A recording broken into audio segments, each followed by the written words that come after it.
what drives me, again, is my personal experiences. And I don't do anything in the office I haven't tried personally.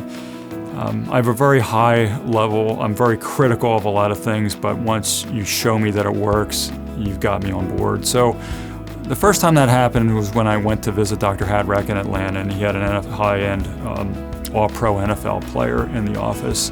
And within probably a half an hour of treatment, this player went from dysfunction to function. And my head nearly exploded, honestly, because up until that point, my expectation was, well, with chiropractic, you make adjustments and you wait for things to happen, and they eventually happen. And it was just about having people come back, over and over again, and you eventually get there. And that was the philosophy, or business plan, I should say.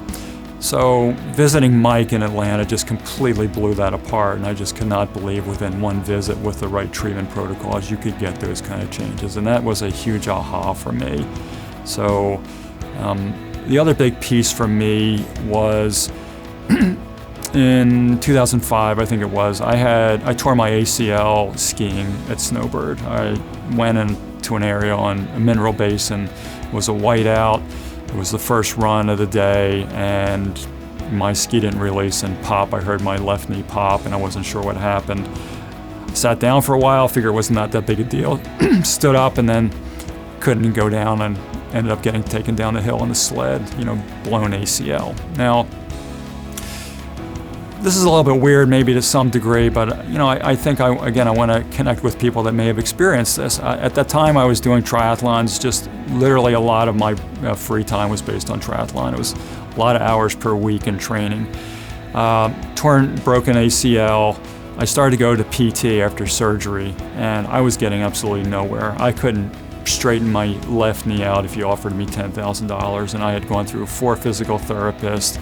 I was working 2 hours a night on my own. My wife was hanging sandbags on the back of my knee to straighten my knee out because it wasn't straight.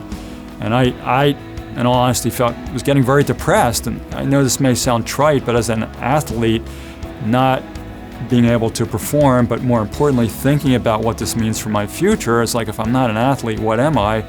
I mean, it was honestly overwhelming. And I know it may sound simple compared to what people are dealing with today, but I have to be honest, and I want to share that with people that might be going through this. I just didn't know what to do. So of all people, I'm at a seminar. I run into Lance Armstrong's chiropractor. We chat a little bit. He does 2 treatments on me over a 3-day period, and I'm amazed. I'm able to straighten my left knee out where I couldn't before.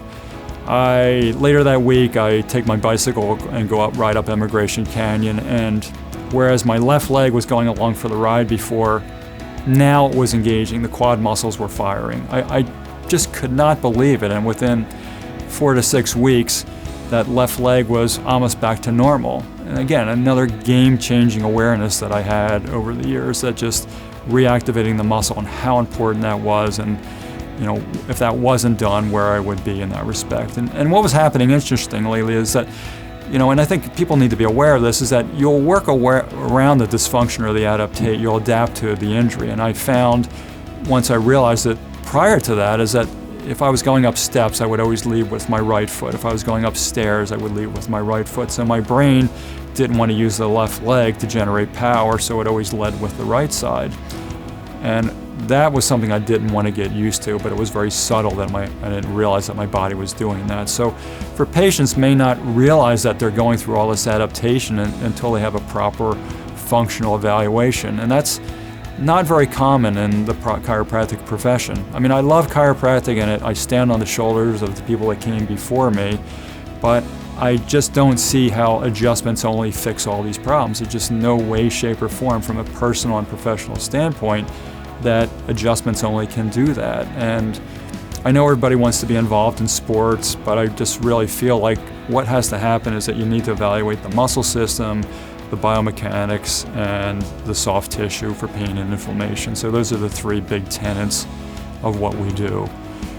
The other big piece with hyperbaric and microcurrent, the reason that we brought those into a practice, and I'm happy that we did, is that I had a horrendous foot injury in 2019. I got hit by a 4x8 sheet of plywood going 70 miles an hour on my motorcycle.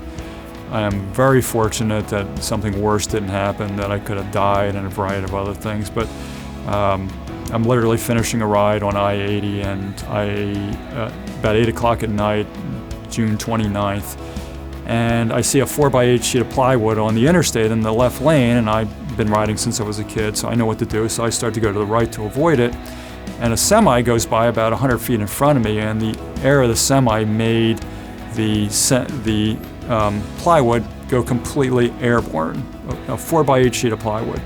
I had never seen anything like that before. I didn't know what to do. I was sort of just paralyzed. Well, it went up in the air. I mean, the sun was setting. I just saw this big black thing, and it came down, and the corner of it hit me on my left foot. The bike shook. Thank God I didn't crash. I pull over the side of the road on the interstate. My brother's behind me, and I look down at my boot, and I don't see anything, but I am in a 10 out of 10 pain. Just unbelievable, crazy. But I couldn't figure out what was going on, and I couldn't imagine sitting there waiting on the side of the road for 10 or 20 minutes for an ambulance. So we decided that we're going to ride home. And my house isn't too far from the ER. So we ride home. I shifted with my heel. My neighbor runs me up to the ED. My wife's right behind him. We take my boot off, and my foot is just a piece of work. The top of my foot had exploded. The side of my foot had exploded. And I had 3 plates and 12 screws in my foot. The surgeon wasn't sure if I was going to lose my foot. That whole process took about 1.5 years. I had to close the wound. To get the wound to close, I used hyperbaric and microcurrent for that. I had to go to the wound clinic twice a week for 5 months, and then the bones weren't healing, and then I had to do a whole bunch of stuff with that. But that 1.5 years was probably the hardest time in my life physically. But again, it taught me seek out solutions, use therapies and things that will help support the body to heal.